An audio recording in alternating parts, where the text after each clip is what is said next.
제가 사주를 공부하게 된 배경에 대해서 좀 설명을 드리려고 하는데,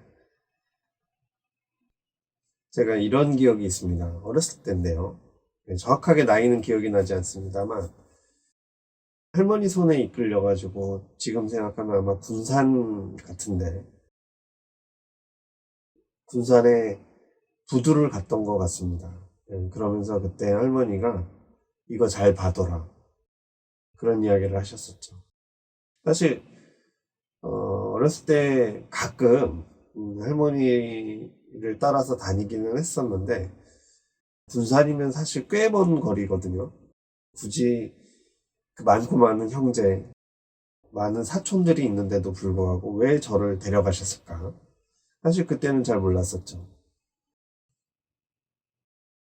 그때 당시에 외할머니는 무당을 하셨었고요.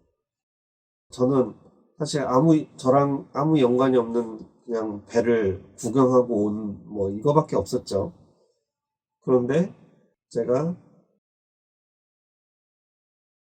무엇에 이끌렸는지는 저도 잘 모르겠습니다만 저희 집이 뭐 넉넉지는 않았었어요. 그래서 그 대학을 들어가면 국비로 다닐 수가 있고 또 졸업 후에 안정적인 취업이 된다. 뭐 이런 얘기를 해서 한국해양대학교 항해과를 가게 됐습니다.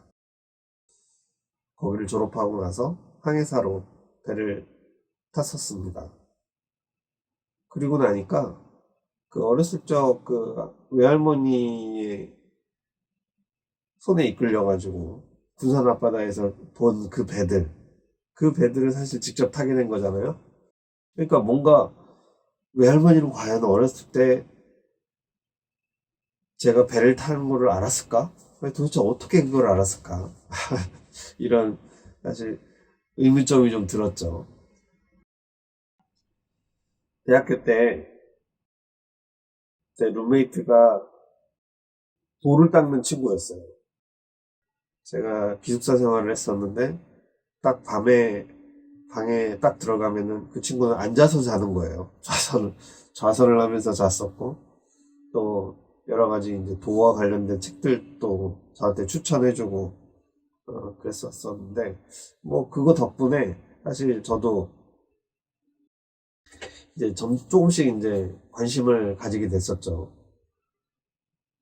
그러다가 이제 당시 학교 이제 도서관에서 도와 관련된 책들, 뭐 이런 것들을 수영과 관련된 책들을 좀 찾아보고 있었는데 그때 이제 저한테 우연하게 발견된 책이 이제 당사주 책이었습니다. 당사주 책을 이렇게 딱 보면서 제가 이제 신기하게 생각했던 게 제가 제 운명에 대해서 이제 좀 찾아봤죠. 찾아보니까 거기에 저는 상선을 탈 사람이라고 딱 나와 있는 거예요. 그림이 딱 나와 있었어요. 그 당사주 책으로 이제 다른 친구도 보니까 다른 친구도 이제 동기도 상선이 나오는 거예요. 아니 어떻게 이럴 수가 있지? 어떻게 이럴 수가 있지? 그때 받은 충격이 진짜 정말 굉장했습니다. 단순히 거기 입력하는 게 이제 생일밖에 없거든요.